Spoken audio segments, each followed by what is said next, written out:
Welcome back, you guys, to the Girls Lounge with your hosts, Liz and Katie. And today's episode, we're going to be talking about books. If you guys are real ones, you would know that we started this podcast kind of like more book focused, but we kind of strayed from that, progressed a little differently. But we're coming back to our core today, back to the books. But before we get into all of that, we're going to go ahead and give you guys little updates as always on what we've been up to. So, Katie, what have you been doing this week? Honestly, I don't know. All the days have been blending together. I remember since the last time we talked, I went on a walk with my mom at this park in our hometown, and this was like my first time on the trail in that park, and I was like, oh wow, I didn't realize it was like all this. And a cicada got on me. I was like, and mind you, my mom was supposed to be on bug lookout because we passed some dead cicadas on the way. And next thing you know, I feel some just nastiness on my arm, and it's a cicada. And I went, ah! And I caused the whole scene, but why would a cicada get on me? But I heard they're dying off. So I'm like, yes, finally. And then this past Sunday was Father's Day. So happy belated Father's Day to all of y'all's fathers. We just had family over, so that was fun. We had some good food. So I was grubbing, had a good dessert. I made one of those cookie brownie things, and it was a big hit. There was only like two small squares left. I was like, okay. It seemed like everyone liked it, but I had to be selfish and save me those last two pieces because everyone was taking some. And then yesterday, I had a day with some friends, and those friends were Liz and Jill. We were like, I think we're like the only unemployed people really in our friend group. So we had to make some money. If you listened last week, Liz is door dashing, I'm doing stuff for my mom, but we were like, there's some other ways we can make money. And we decided we are going to sell some clothes. I was going to sell some books. Selling books was more successful for me than selling clothes, which I was surprised that I feel like I had some good name brand stuff. And I went through my pile yesterday, and this one place we went to, they took like an American Eagle, like long sleeve, like mock turtleneck top, which I was like, interesting you guys took that. And then we went to Plato's Closet, and they took a freaking jean skirt that I got from like Abercrombie, or not Abercrombie, from like JCPenney or something, which I was surprised because it's not like name brand.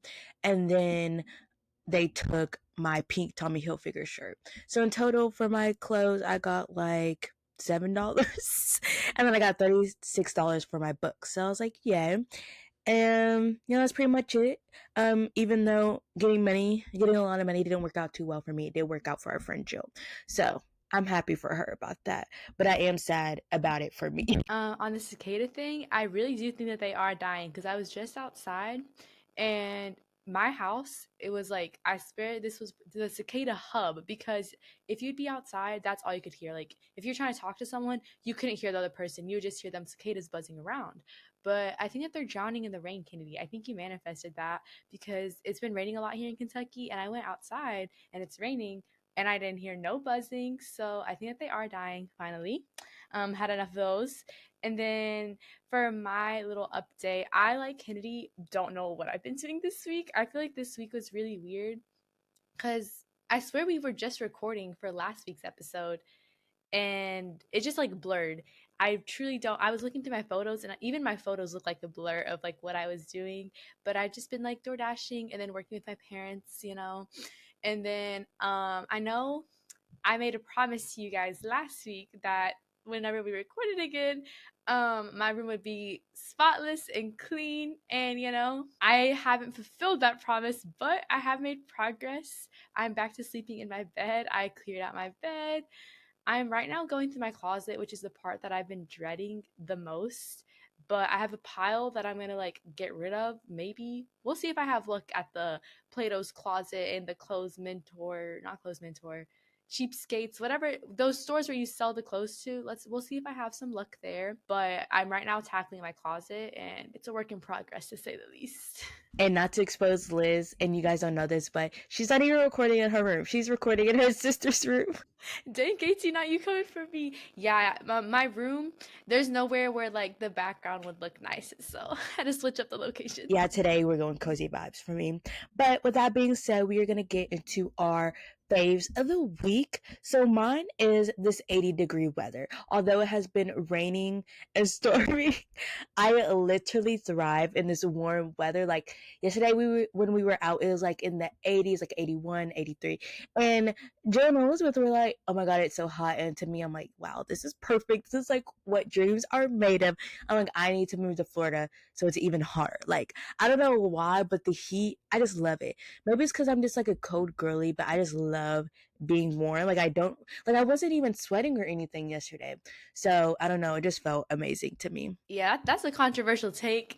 I feel like I like warm weather. Don't get me wrong. Like when I was living in Spain, the warm weather was perfect. There was like a beach nearby. It was perfect weather. I feel like right now it is just humidity outside. Like it's not even warm. It is just humid. Like you walk outside, it's just heat hitting you. And I don't like that at all. My hair does not like that either, you guys. Right now it's not looking that frizzy, but it gets so frizzy with the humidity. Like last summer, my hair was terrible in the humidity. So humidity is not for me. But my favorite of the week is the summer outfit combo of like a pair of sweatshorts and a t-shirt, which is currently what I'm wearing right now. I just absolutely love that combo so much in the summer, and just throw on like I don't know. You could throw on some sandals if you wanted to, but just like some sneakers and you're good to go. You're comfy. Like if I wanted to take a nap throughout the day, I don't even have to change, you know? Like I'm already in comfortable pants, don't have to unbutton nothing. It is just the perfect combination for good summer fit. So that's my favorite. And without further ado, we're going to go ahead and get into our sports corner because we have a lot to unpack here. So we're gonna be talking about the Canada GP first. I'll let KT go into it, but let's just say it started off really calm. Nothing happening, and then it just went downhill a little bit. So we'll let KT take it away. Yes, it was the Canada GP this past weekend in Montreal, and I wish I was there. I always forget that Montreal is like in our time zone, so it's perfect for the America fans because like quali was at like what time was it? Like 2 o'clock, and then the wait no race was at 2 o'clock. Quali was at 10 or something. I don't know. I can't remember. It was so long ago, but it was just perfect timing because I didn't have to wake up early. Which though I do kind of like waking up early for F1, but that's besides the point. Don't really have much to say about any of the media or the practice sessions before the race, but quali. Wow. So in Q1, Alex's engine cover just like flew off. And at first, I just saw them pull him into the garage and I just saw like the side of his like car exposed. And I was like, what happened? Like they didn't show it, then they replayed it. And literally we were just driving and then boom, it just flew off. It literally looked like an explosion or something. I was like, that's actually insane. Williams, what are we doing here? But surprisingly, they fixed it quick and they got him back out there. So I was like, period. Signs was out in Q3, which was a whole mess. He was really mad because Isaac Hadjar was impeding him, which caused him to, be knocked out and not perform well. So he was like really mad about that. And I was actually listening to a podcast the other day, and they were talking about how like the FIA they need to be quicker about those decisions because Isaac Hadjar he just got to continue going into Q3 while Carlos was knocked out in Q1 and could have performed better just like his teammate Alex. So I definitely think the FIA y'all need to be better on handing out these penalties. I can't remember if he ended up getting one, but I definitely think they should have made a decision. And I was glad to see Colapinto in Q2 because I feel like he's kind of had a rough couple of races in terms of performance. And I was really hyped, honestly, that George got pole and then Max was P2 and Piastri P3. And it's really interesting because it seems like a lot of people they don't realize that when it comes to a race weekend, there's like a lot of things that can go into a performance of a car. Like some tracks are better for some cars than others, and it seems like this racetrack was better suited for Mercedes cars, so they were performing very well. Now, when it comes to the race, honestly, it was pretty calm in my opinion. Like they were doing their thing in the beginning. Piastri lost a couple places.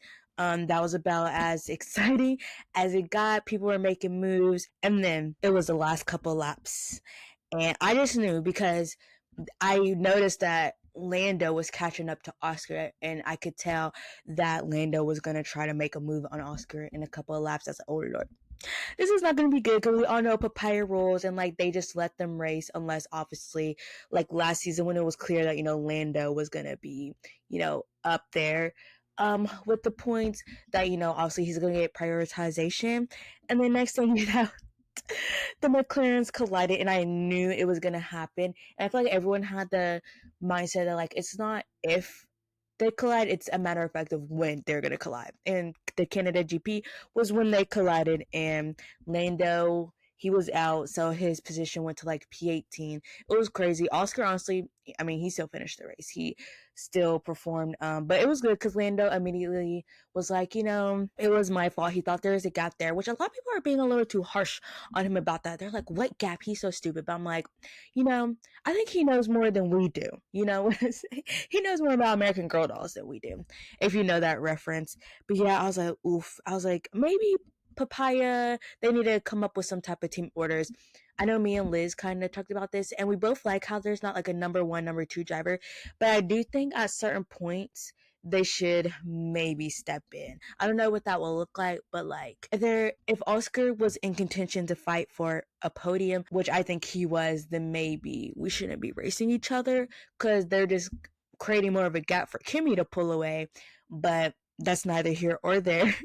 And then the end result was Kimi, or not Kimi, George P1, Max P2, and then Kimi P3, which was really exciting because it was his first F1 podium, and he was one of the youngest podium finishers in F1 ever, so that's really exciting. Yes, I tuned into the race like right before the crash happened. Me and my brother were watching, and it was literally like very last laps. I was like, oh, like this is literally almost over, and then the crash happened, which was really crazy to see.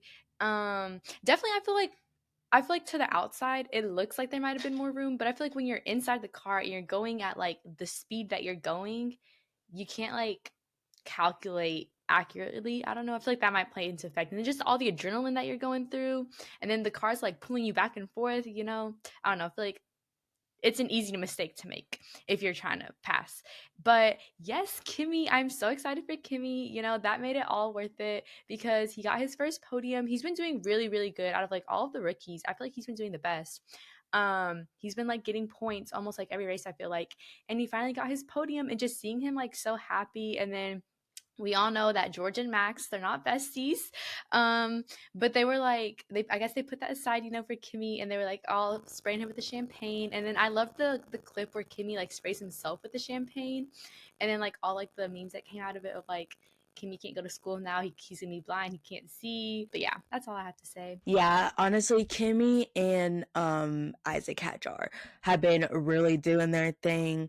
And then yeah, that's all I really have to say about the race. I mean, I know a lot of people going into the actual race after quality were like, ooh, like Max and George, like they're gonna be beefing, but they really didn't.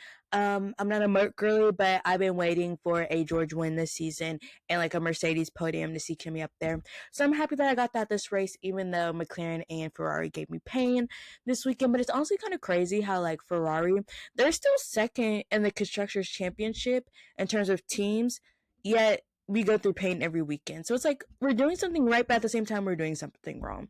But that's just crazy. But yeah, that's all of our thoughts about the race. And then just a little extra comment. The F1 movie premiere in New York City just happened last night. I didn't win that giveaway, but I was so happy to see it. Honestly, I haven't seen that much content from it. I've just seen like their pictures and stuff, and they look really good. But I just had to mention that happened, and everyone looked amazing. And we're going to go ahead and show you guys our draws, or talk about our draws, I guess, for the next Grand Prix. And we're starting over on the drivers if you guys missed last episode. So we're starting afresh, starting anew. What is our point count right now after Canada before we go into the next? Yes. So if you guys don't remember, I had Gabriel Bortoleto. The last race in Canada, I gained 0 points from him. So I still have 106 points. And then Elizabeth had Lanstra, which he actually ended up driving this race. He didn't have a reserve driver.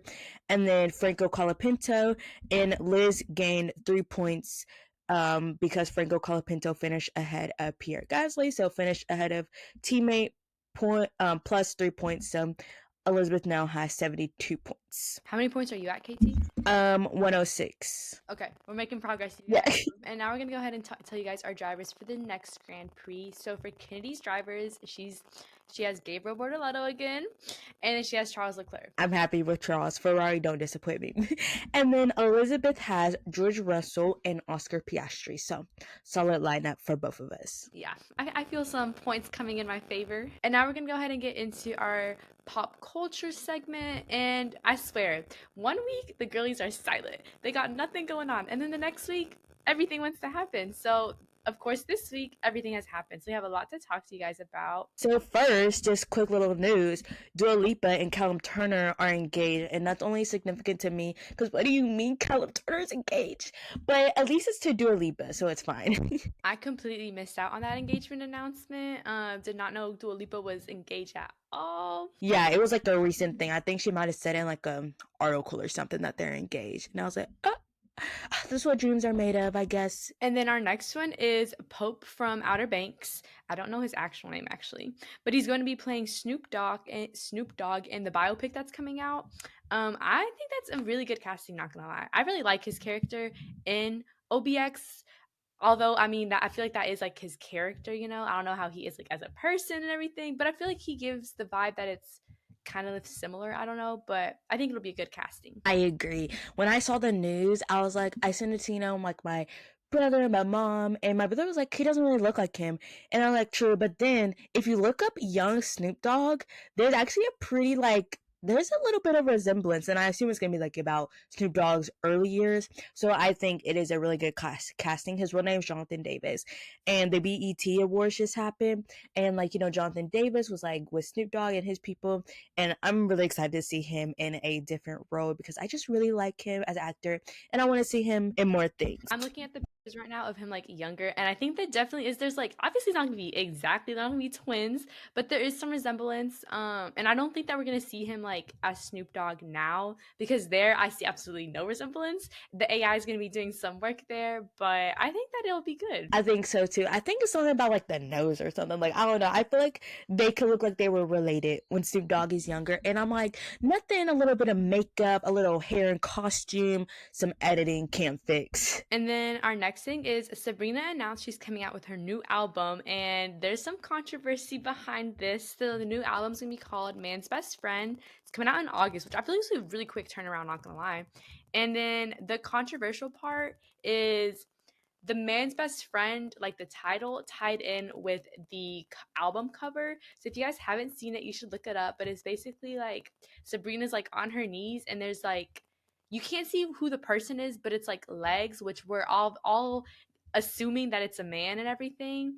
So it's kind of controversial, I guess, like how she's portrayed in the album cover and how she's portraying herself, and then just tying that into like man's best friend.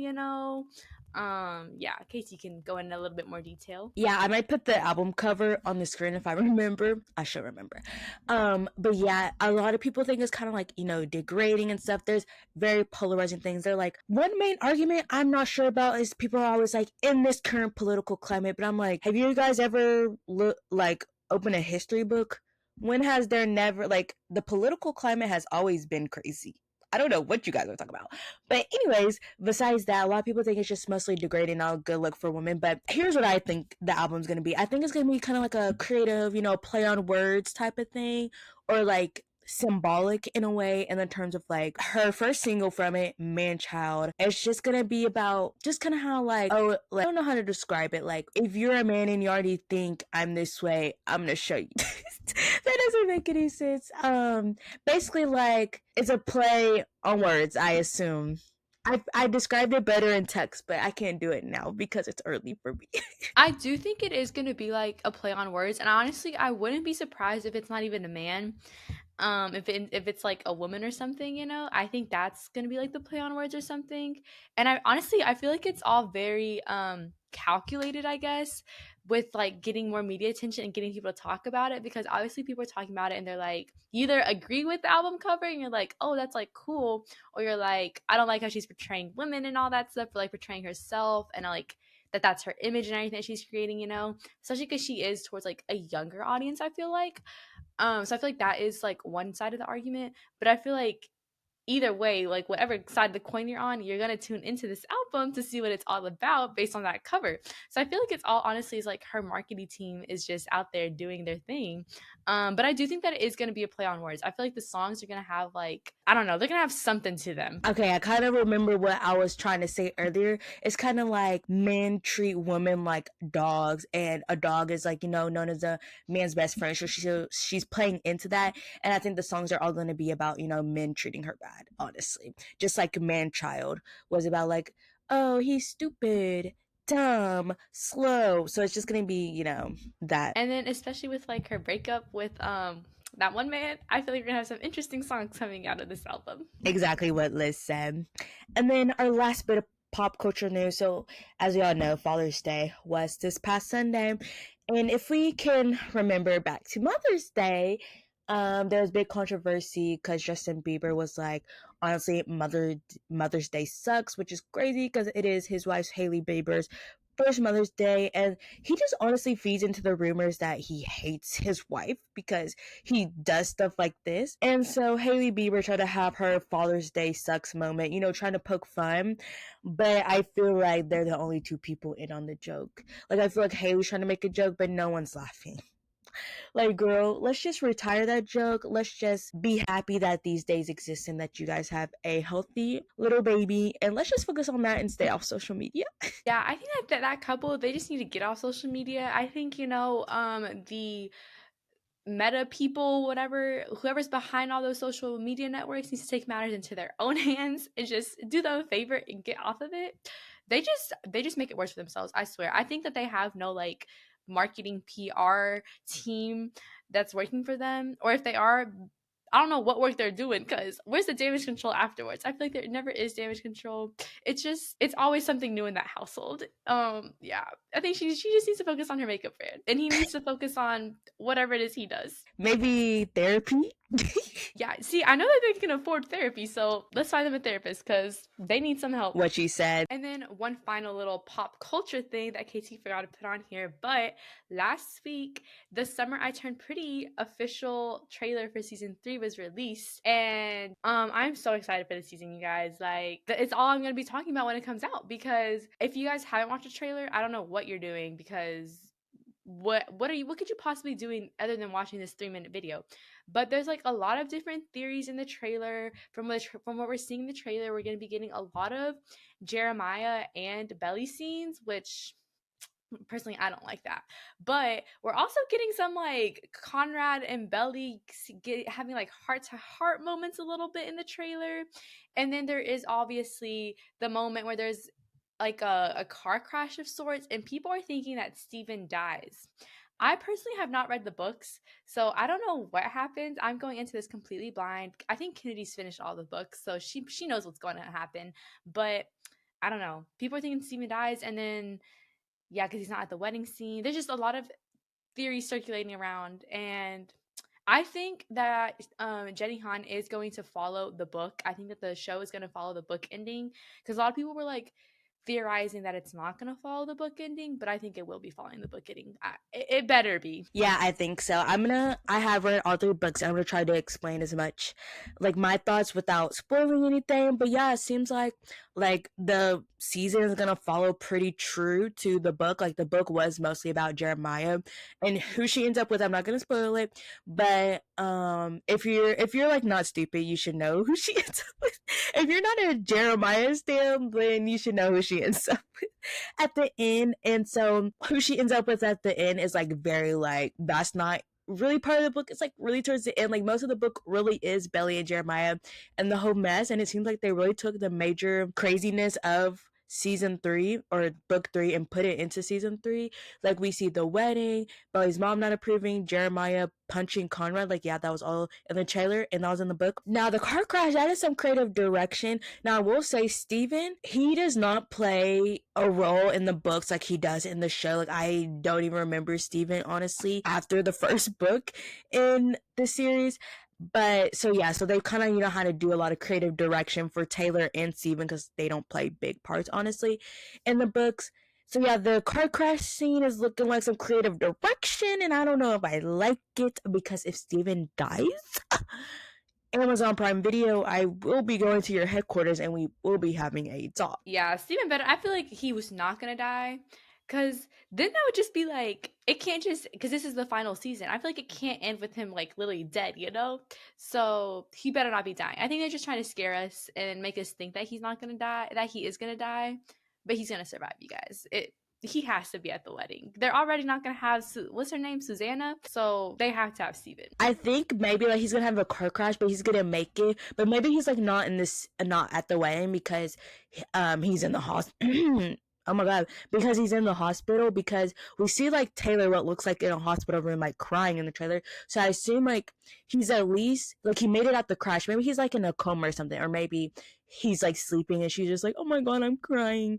So I think he's gonna make it out the crash, hopefully. That's also what I'm saying. I feel like he might be sitting like he's gonna be at the wedding, but he's gonna be like in a wheelchair with like his leg broken, so he's not like up on like the like altar, like the main part of it. He's gonna be like in the background. That's my theory. Yes, and then when the show comes out, when we're right, we can be like, huh, you guys should have invited us to the premiere. We're real fans. And now we're gonna go ahead and get to what we're watching. So I'll go ahead and take it away because I'm watching nothing right now. Yeah, in that blur of a week, I didn't have time for TV somehow or something. So I've watched nothing and I've made no progress on any shows that I'm watching. So I'll let KT take it away now. Yes, I'll be quick with mine because I don't really remember the substance of what I watched. But first, I watched the new Netflix documentary about the submersible that exploded, whatever. That was trying to go down to the Titanic. It was called Titan, the Oceangate submersible disaster. Honestly, like the documentary was good, but to me, I was like, it's kind of like it just kind of reinforced what everyone thought, that the main person behind it just had a big ego and took that submersible down there knowing good and well it shouldn't have been down there. Like literally they would go in there and you just hear the carbon fiber just popping. And he was like, oh, that's alarming, but like just didn't do anything. So that was kind of scary. And it just, I think before someone actually died, like, or that they all died, they like did like 80 dives and like none of them were like technically successful. So that was like, it was a matter of like when that thing was gonna explode and not if. And then I finished over. CEO one with like all the rich people. Yes. Oh yeah. Yeah, that thing never should have went down in the water. Yeah. And then next I finished Overcompensating, which was really good. It took me a while to get through it because I was watching other stuff. But it's really good. The ending was crazy. Friend Kelsey, we were watching that show and I was like, girl, the ending of the show is crazy. It's really good. I think if you like, I don't know, if you just like really funny stuff, that's a little bit like cringy, but like purposely cringy, you will like that show. So I'll let KT go first because I kind of like copied her vibe for Song of the Week. So KT, you can go first. So my song of the week is If We Were a Movie by Hannah Montana. I recently rediscovered the song. I was like, wait, this is a banger. So it's been on repeat for the past couple of days. I really listened to it last night and I was having a grand old time listening to it. And then my song of the week is also from the Hannah Montana movie type. So I saw Kennedy was doing that song and then I was like, wait, I recently like went on a deep dive on TikTok of like Hannah Montana like edits and clips. So my song of the week is You'll Always Find Your Way Back Home, and that's the in the movie. And that whole album, I was like listening to it before we started recording. Such good pops. Yeah, that whole movie has banger after banger. I love that song. And then the song where they're on the porch and it's like those two guys. It's like Bless This Broken Road or something like that. Banger. You know, I'm just gonna have to watch the movie. That's what I'm gonna be updating you guys on next week on what I'm watching. And now we're gonna go ahead. If you're watching this in video format, us from the future is gonna finish this episode. So if you guys see like a change in lighting, a change in clothes, and change in looks, it's us from a couple hours from now. And if you guys are listening on audio, just forget everything I said. All right, welcome back, you guys. It's us from the future. If you guys are watching the videos, you notice different lighting, different. We've gone through our day now, but we're back and we're going to go ahead and get into the topic of our episode, which is a mid-year wrap-up, which I hadn't realized that we're like halfway through 2025. Yeah, actually insane. The time has flown by so fast. But yeah, we're just going to get through all the books we've read so far. For me, not a lot, but more than last year. I feel like maybe, I don't really know. But yeah, I feel like first it would be good to say what our goal is for this year. I agree, and I definitely have read more than last year. I think last year I read a whopping like 5 books or something. But for my 2025 reading goal, and we're both looking, we keep track on our Goodreads, so we're gonna link those in the show notes for you guys if you guys want to follow us on there. Keep up with our reading, recommend new books for us. But my 2025 goal was to read 10 books. You know, I aimed low because after last year, I had to start out slow, you know. So I felt better when I passed that if I did. And I'm happy to say I have passed my goal. I have read a total of 13 books so far. Yeah, for me, my reading goal is 20, and I have recently lowered it because I just kept it the same as last year. But I was like, let me take the pressure off. Like, it's not that serious. Like, I'm getting out of a book slump, reading slump. So I'm like, let me be easy. So my goal is 20 books. And I currently have read 7 out of 20.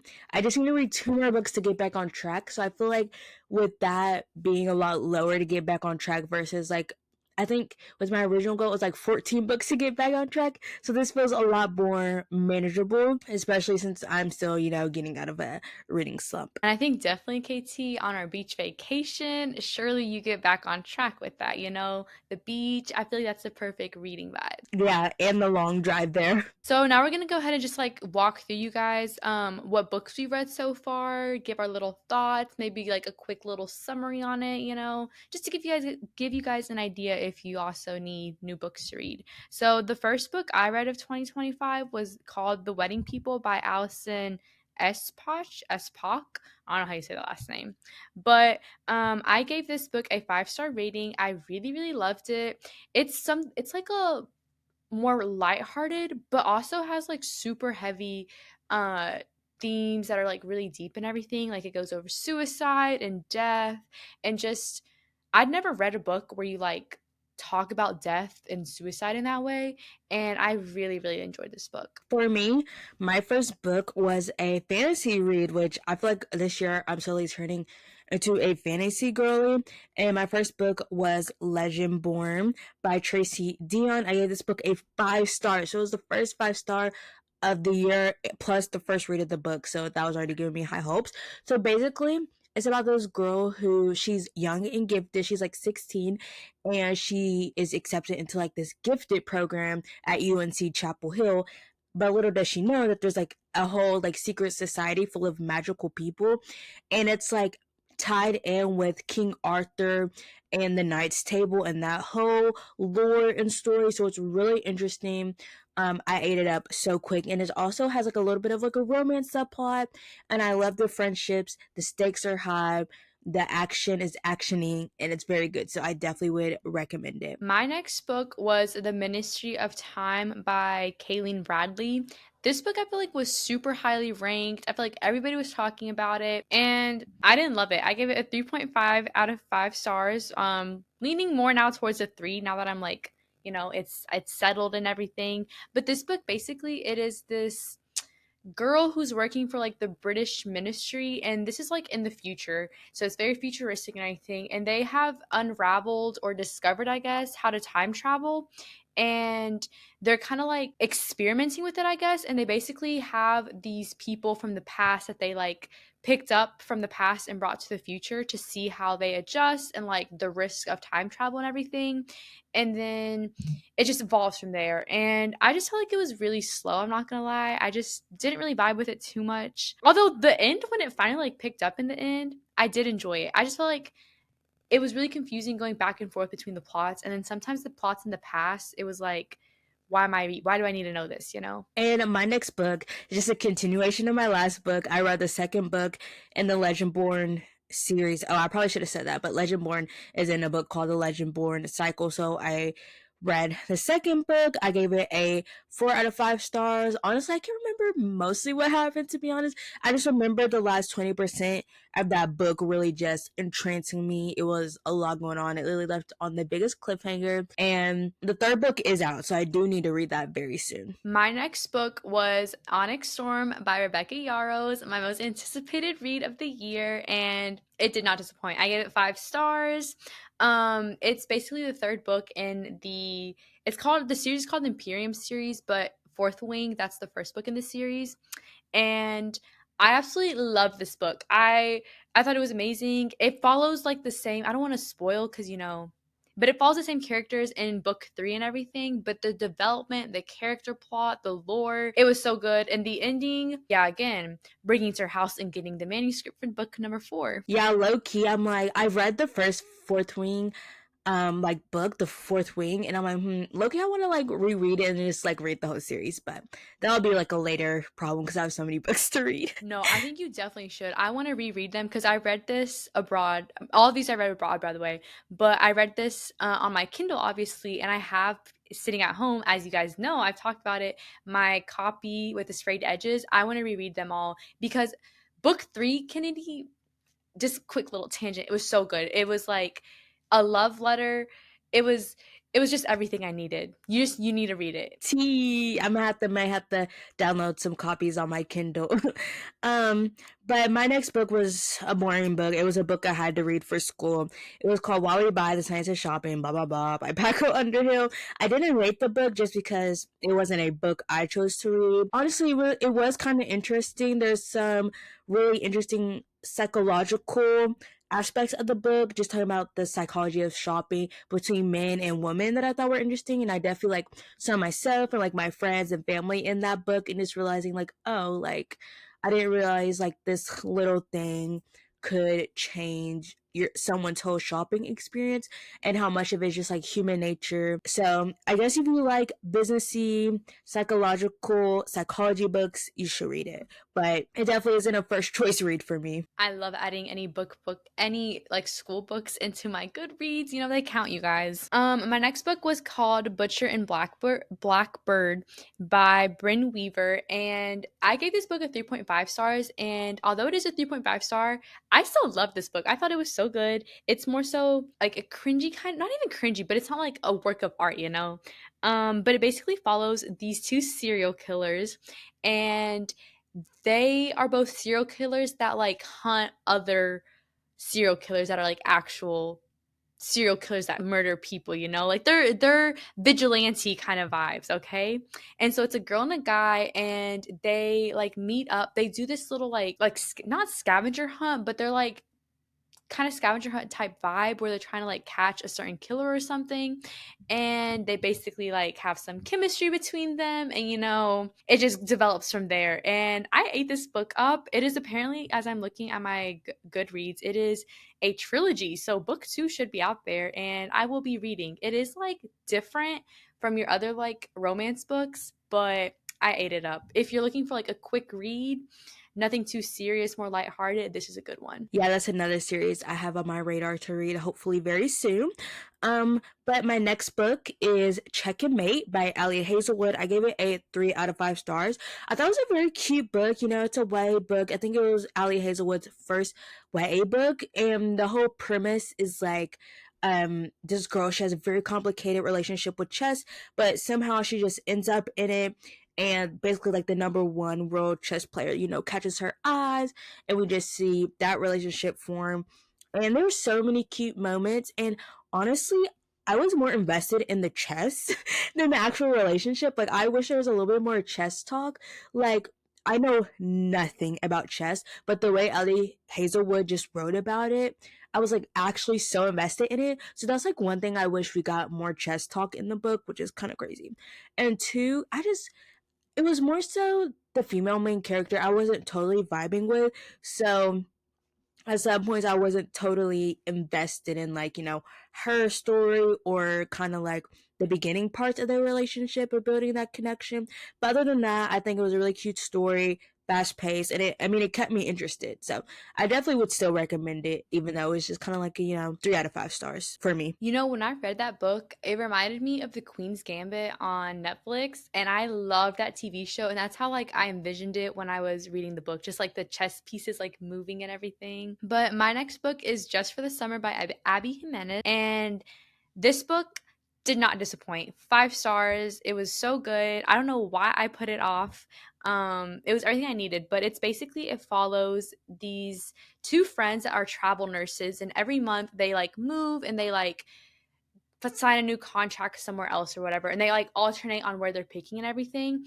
And the female main character, she has like this like rough family history and everything, so she has kind of like commitment issues. She's always wants to be on the move and that kind of thing. And she meets this guy on a Reddit subthread because they both think that they're cursed because whoever they're dating after they break up, they go off to like meet the next person that they date is the love of their life, and they like get married. So they're like basically cursed is what they're saying. And they both have this curse, so they make this pact of like, okay, let's go on like some dates and break the pact. I mean, break the curse and everything. And then they just kind of connect and everything. And I really love this book because it doesn't end with them like having a connection and just like falling in love. It's so much deeper than that, and you really get to like learn more about their home lives and just like the issues that they each have in their own way. And yeah, I absolutely love this book. Abby Jimenez does not disappoint with her romance books. My next book was a disappointment for me. It was Final Offer in the Dreamland Billionaire series. It was book three. Finally finished the series. I literally suck at that. I actually gave it a 2 star, and I actually DNF'd it at 40%. Hot take, I consider DNF books towards my reading challenge. Okay, if I invested time reading it to 40%, then I deserve to mark it as read. But I really enjoyed the first two books, but this one just did not hit for me. I just literally did not like or care about either one of the characters, and I feel like the female main character was a little bit childish. The male character, he just was not likable at all for me, and I just thought like it was just like I love cheesy romances, but it was just a little too cheesy for me. And I was like, yeah, I'm not gonna waste my time reading this book, so I didn't up it. But at least I finished a series finally. Not finally. And then my next books, plural, because it's a series, so I'm gonna count them together so I'm not yapping you guys' ear too much. But this series is the reason that I'm at 13 books, because I went into the Stephanie Garber. She does fantasy, like romantasy kind of books, and she has two really like well-known trilogies, and it's Caraval and then the Once Upon a Broken Heart series. So I really wanted to read the Once Upon a Broken Heart series, but everybody on TikTok was saying that like both of these trilogies, they're not connected. Like you could read them whichever one you wanted to first, but the ending of Caraval, it kind of like spoils part of like what goes on in the Once Upon a Broken Heart series. So I was like, okay, let me follow what the TikTok girlies are saying, what the book girlies are saying, and I read Caraval first. So Caraval has three books. It is Caraval, Legendary, and then Finale. And it basically follows like in this world, there is this kind of like, I imagine it like a circus kind of vibe. And that's Caraval. That's like the big thing. There's like magic. There's the guy like who's in charge of it, his name's Legend, and he invites people like once a year. He has this like circus thing type, and everything that happens in it is like all magical. And whoever like he basically has like clues, so if you're invited, you're basically on like not a scavenger hunt, but you're like trying to like solve something to be like the winner, because the winner like gets a wish and everything. And so this book follows that world, and then there's these two sisters that like basically get an invite and they go into Caraval, they play the game and everything. And I absolutely loved this series. I gave the first book a 4-star rating. The second book, I gave it a 5-star rating. And the third book, I gave it a 3-star rating because I didn't really like the ending too much. But yeah, I absolutely love the series. I love Once Upon a Broken Heart more, but I'll talk about that next. So, my next read is The Nightingale by Kristen Hanna. This is my first Kristen Hanna book, so I was super excited. And this is a book that, I see a lot of people talk about. It's like one of their all time favorite books ever. And a booktuber that I follow, she doesn't even like historical fiction, or she didn't used to, but this book like made her like it. So I was like, of course I need to read this book. And I absolutely loved it. I gave it a 4 out of 5 stars. So basically this book takes place in the time period when Germany slash the Nazis, Hitler, they are invading France. And honestly, I feel like in school, at least in America, we just kind of learn, the basics. Like, oh yeah, the Holocaust. They took the Jews, the concentration camps. It's all bad, and then like that's it. So I never really like knew everything about him invading France and all that type of stuff. So it was very interesting, and you follow two sisters and their different journeys throughout the whole entire war, and it was very interesting. And I feel like it was like a good look into what decisions you're faced with, how women like really are like the backbone of society, because like all the men are off to war, but yet life still has to go on at home, and they're faced with just navigating not only their personal things in life, but also dealing with picking up the slack of just having the men gone and all these changes back at home because a dictatorship is taking over. But I will say there was like one little plot line that I was like, I'm not sure how much I like it, but overall, I really do like recommend this book. And if you did read it, I would suggest reading like the author's note and like the extra information at the end of the book because it really adds more to the experience, in my opinion. KT, you just convinced me to bump that list on my TBR. Hope I get to it this year at some point. But the next books that I read was, of course, the Once Upon a Broken Heart trilogy. And then this book has three books, of course. It's The Once Upon a Broken Heart is the first one. Then it's The Ballad of Never After. And then the final book is A Curse for True Love. I gave the first book a 4-star rating. And then I gave book 2 and 3 a 5-star rating. And you guys, I loved this series. I ate this series up. I very much am waiting to purchase the books in the UK covers because those are the really cute covers. And it was worth reading all three of Carvel just to read this series. I definitely recommend that you read Carvel first and then Once Upon a Broken Heart, just because one of the main characters from the Once Upon a Broken Heart series, if you don't read Carvel, then you're gonna get a glimpse into how his ending goes, kind of, which kind of like spoils a little bit. It's not like a major spoil, but it kind of is. But this book basically follows. It is so in this like universe of like the legend and like the circus and everything, there's also these fates is what they call them, which they're kind of like gods and they're immortals and everything, and they have powers. And all these fates have their own like curse. Like one of them, she's cursed with her her groom is always going to leave her on her wedding, so that's her curse. And then in this book, the fate that we're focusing on in this trilogy, his curse is that he's never going to find his one true love. Like every person that he kisses, he kills until he finds his true love. And his true love is supposed to like be immune to his deathly kiss and everything. So that's like this fate. And then the people in this world, they'll like pray to these fates and everything. And so basically there's this girl who doesn't want her like the love of her life to get married, so she prays to this fate. His name's Jax, and he appears, he makes a deal with her. And basically like when you make a deal with the fate, they're kind of like playing with you and everything. Like it's all like always like in their advantage and like in their favor. And this prayer that she does to him leads to the development of like all three of these books and in this universe. And y'all, I ate this series up. The way it like built and the world building was, I absolutely loved it. I loved how it took like little pieces from the first like the Carball series and then developed it more. Like you really got to see just development in different ways, and the world building I thought was like the best I've honestly had in a fantasy place. I didn't get like super confused on like what was going on, because I feel like that sometimes is a thing with fantasy books. And let's just say Jax, yeah, he is a book husband, book god, book fate, whatever you want to call him. I loved his character so much. Sounds like I need to move this whole series, the two book series, up on my list because Liz just keeps convincing me and convincing me.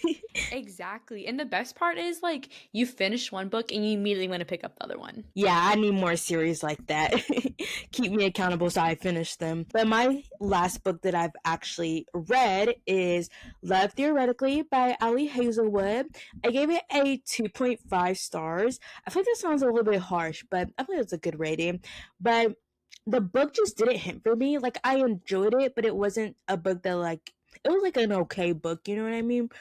it was similar to how in Checkmate, I was more, into the chess. In this book, I was more into like the academic parts of the book. I was like, no, give me more of this. Like, it was so interesting. It was definitely more of her more sciencey talk in her romance books, which I loved. I'm like, I need more of this. But I was surprised I didn't like it as much because I ate up the Love Hypothesis, and I'm pretty sure I ate up the other one. I can't think of the name right now. Love on the Brain. Yes, Love on the Brain. I felt like I liked that one from what I can remember. I don't know. But yeah, it just didn't. I just couldn't get invested in the characters personally because I feel like that's what makes like a romance book or just any book hit is when you can like really connect with either character on some level, even if you can't necessarily connect with them in the sense of like they went through something you did. Like sometimes you just like them to that extent, but I don't know, I just couldn't connect to either character enough to really care that much. So honestly, I just kept reading to figure out like how would this academic stuff end. And I loved it, and it was very interesting because I find like academia and like the college sense, especially in the science world, very interesting. And then the next book I read, I actually read this in between the Once Upon a Broken Heart series because it dropped and I had to read it. But I read Fearless by Lauren Roberts, and then this is the third and final book in the Powerless trilogy. This is the trilogy that has Powerless and I can't think of the other name of the second book, but Reckless question mark? I don't know, or that might be the novella. But anyways, I gave this book a 3-star rating, leaning like 3.5.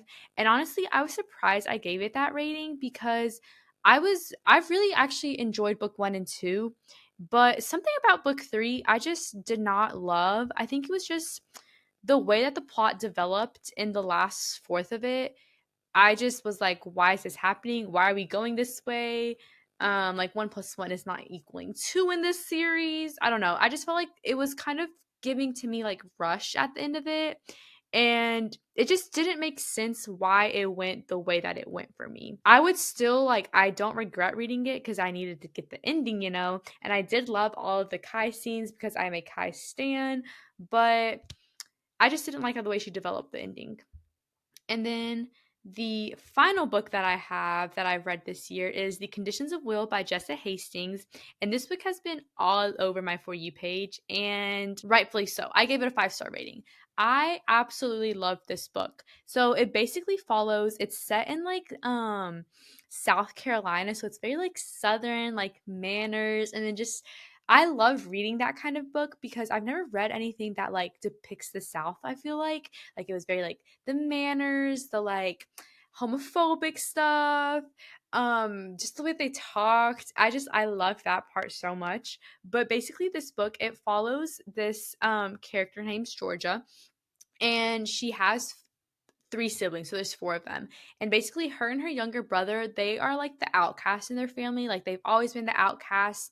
And when she was younger, her parents like sent her away to like London, and she basically like never went back home. Like she stayed in London, she made her life. She's like getting her doctor, I think at like Cambridge or like Oxford or something.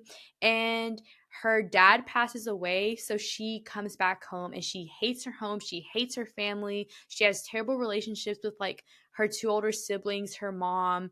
And then just as the book develops, you really get to see like why it is that she has this relationship. And she's super close to her younger brother, who's also another like outcast in the family, so they've always like kind of like bonded being the outcast and everything. And he's gay, so like the family's like super homophobic and everything. Like they've always like cast him aside, and he has like all these, like he's addicted, he has like alcohol issues and stuff. And he brings, as his like plus one to the funeral and everything, he brings his AA sponsor. And basically Georgia, the sister, and his sponsor kind of like kick it off.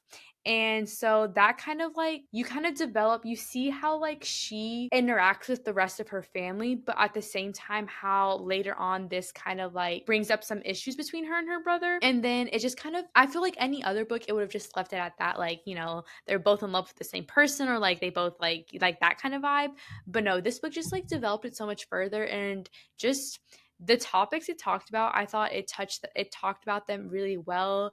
And then like the plot twist, and I feel like there was mini plot twists all throughout the book. I remember I was texting Katie. I was like, I'm only like halfway through, and there's so many plot twists going on. But I absolutely love this book so much. Yeah, I love Jessa Hastings. I read two books from the Magnolia Park series. So I'm a fan of her writing, so I definitely want to check out that book as well. And also another book thing. I remember seeing stuff on my Bookstagram account about Lauren Roberts, the one who wrote the what is it, the Powerless Yes. trilogy? Yeah. And I saw that I remember um she posted a day ago that she's writing a new book called Fearful, and it's going to be a new story in the Powerless trilogy. So I don't know if it's like a continuation or kind of like a sister series. Yes, I did see that. I think she released like a little like novella, and it kind of talked about or it focused on one of like the characters in the series, and it kind of like did her story. So I'm wondering if it's going to be that, but at the same time, I don't know who it would be about because like we've talked about like the three main characters and then the sidekick girl, she got her book already. So I am intrigued, and we'll see how that develops.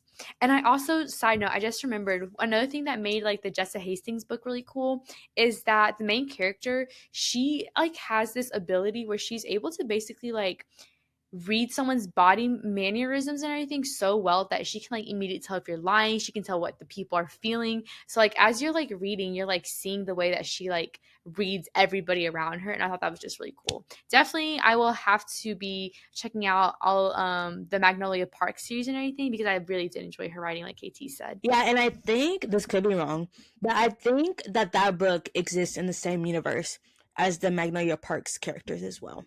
I don't know if there's any like eggshells or like hints in the book that you read. Oh, I will definitely have to read Magnolia Parks. I honestly know nothing about that series, but I've been convinced. And to end off just all the books we read, we're going to quickly say what our current read is. So I'm currently reading, oh God, what is it called? A Sunrise on the Reaping. It's Hey Mitch's book from the Hunger Games series. Yes, that book. That's what I'm reading. I don't know how far I am because I haven't updated it on Goodreads, but I'm reading it like between the physical copy and on my Kindle. And not gonna lie, it was a little bit slow at first, not in like a bad way, but it was slow. So now the story's really picking up because we're actually seeing the competition, like the games actually start. And oh my gosh, the little hints you get from like Snow at this point that kind of like says things that we know about him based off of like his story and his book is like like I love things like that. Like I don't think this is a spoiler, but this is just kind of like a thing, but Haymitch's like love interest is in some way related to Snow's love interest. Can't think of her name right now. He's not a big fan of this family, obviously, if you know how um Snow's story ended. And so Hey Mitch and Snow have a conversation. I'm not gonna spoil anything, I promise. And basically, Hey Mitch kind of brings up like Lenora and Snow's basically like, that family's nasty. And it's just like, the lore behind this conversation is insane.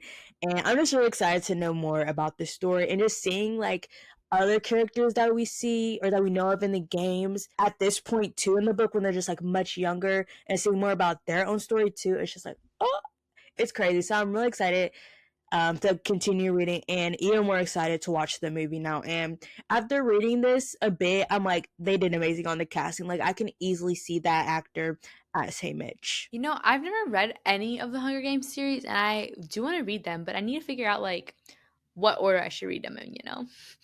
Especially with all these new like prequel books basically coming out. I don't know, do I read Snow books first? Do I read Haymitch's book first? I gotta figure that out. Yeah, I have not read a single Hunger Games book ever. I was just like, I'm gonna start with Hey Mitch's. I'm like, I feel like I've seen the movies enough to like, I don't know, just start with whatever book. So my plan is to read Hey Mitch's and then Snow's next. And then if I'm not tired of reading about Hunger Games stuff, I'm gonna read the trilogy. I might have to follow your plan, KT. And then the book I'm currently reading, I just added it to my Goodreads because I always forget to add to like my currently reading, but I just started it. It's called Solito and it's by Javier Zamora, and it basically follows this boy from El Salvador and his journey to the US. I think like his parents are already in the US and then it's his journey to meet them. I think it's based on true events. I could be completely lying to you guys, but I feel like the author, this might be like his story. Yeah, it says a memoir. Memoir is like your story, right? Yeah, a memoir is a true story. Yeah, well, it's a true story then. But I just started it. I'm not super far. I think I'm like the second chapter. Honestly, I might be the first chapter. I'm reading it on my Kindle, but the chapters I'm pretty sure are like actually pretty long because I have my Kindle set to where like it tells you how many minutes you have left in the chapter. And I think it's like 30 minutes or something. So I'm pretty sure the chapters are kind of long, but with all of like the stuff going on in the news and everything, I've been getting a lot of TikToks of different like books to like read and everything. And this was one that everybody was mentioning like in the comments and everything. So I was like, let me take a break from like my lighthearted stuff and read this. So far, I haven't like cried or anything, but I also haven't gotten into anything like super heavy. But I have a feeling once I do get into those things, I'm gonna need some tissues next door. Sounds like a good book. I'm gonna have to add that to my TBR. I need to read more nonfiction. And that is the end of our video for you guys today. The end of the episode for today. We hope you guys enjoyed our little reading wrap up. And if you guys have any recommendations for us, make sure that you leave those in the comments. You can DM us, do whatever it is you need to do to get in contact with us because we need some more recommendations. And some engagement. That part. And we'll see you guys next week. Make sure you guys are following us on all of our social medias. They're all linked down below in the show notes. And we'll see you guys next week. Bye. Bye.